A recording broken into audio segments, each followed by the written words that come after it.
भारत से चीन की नापाक हरकतों के बाद भी अभी भी चीन शांति वार्ता की बात कर रहा है। भारत को अपनी बातों में उलझाने की कोशिश कर रहा है। हमले का आरोप तो वो पूरी तरह से भारत पर मढ़ ही चुका है, लेकिन अब भारत ने कमर कस ली है। भारत ने समझ लिया है कि चीन कभी नहीं बदल सकता और शायद अब उससे बात करने से भी कोई ज्यादा फायदा नहीं होने वाला है। इसलिए भारत ने फैसला कर लिया है कि चीन अगर चालबाजी से अपने कदम बढ़ाने की कोशिश करेगा तो उसे अब उसकी कीमत भी चुकानी होगी। सेना के एक अधिकारी के मुताबिक अब भारत की सीमा प्रबंधन के लिए शांति बनाए रखने की नीति बदल गई है और चीन की पीपल्स लिबरेशन आर्मी के लिए जब मन आए भारत में मुंह उठाकर चले आने का विकल्प भी अब खत्म हो चुका है। चीन और भारत के बीच में 3488 किलोमीटर की सीमा पर और पूर्वी क्षेत्र पर सेना के जवान अलर्ट पोजीशन में तैनात हैं। चीन ने भी अपनी सेना को एलएसी पर बढ़ाया है। गलवान घाटी, दौलत बेग ओल्डी, देपसांग, चुशुल और पूर्वी लद्दाख में चीनी भी मुस्तैद हैं, लेकिन भारत ने तैयारी की है युद्ध जैसी। लद्दाख से अरुणाचल प्रदेश तक सेना अपने आगे आने वाली हर परिस्थिति के लिए तैयार खड़ी है। एक सूत्र का कहना है कि हमारे सैनिक नहीं हटेंगे, हमारी क्षेत्रीय संप्रभुता से कोई समझौता नहीं होगा।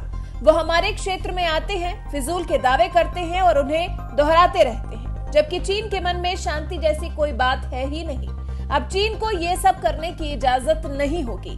अब पीएलए को भारत को नुकसान पहुंचाने की हर कोशिश का नुकसान भुगतना होगा। पीएलए ने भारत और चीन के बीच के द्विपक्षीय समझौते को तोड़ा है, सीमा प्रबंधन नियमों का उल्लंघन किया है। इसलिए अब चीन के साथ किए गए समझौतों और बनाए गए नियमों पर फिर से विचार करना होगा। दरअसल गलती तो हमने की, सबक हमें लेना चाहिए था। पीएलए पिछले लंबे वक्त से एलएसी के अंदर आती रही है।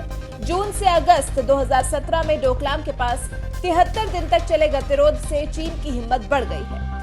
2017 में चीन ने 473 बार, 2018 में 404 बार और साल 2019 में 663 बार सीमा पार करने की कोशिश की और अब चीन भारत पर सभी आरोप मढ़ रहा है। पिछले महीने से तो पीएलए की हरकतें कुछ ज्यादा ही बढ़ गईं, जिन्हें बातचीत के जरिए सुलझाने पर विचार चल रहा था, लेकिन परिणाम 20 जवानों की शहादत के रूप में निकला। चीन के भी सैनिक मारे गए हैं, लेकिन कितने मारे गए हैं इसकी पुष्टि नहीं हो पाई है। कुल मिलाकर चीन को सबक सिखाने के लिए एक जो रणनीति भारत को पक्की कर लेनी है वो ये कि अब चीन पर से भारत को अपने भरोसे को खत्म करना है और हमेशा एलएसी पर युद्ध की पोजीशन में ही तैनात रहना है।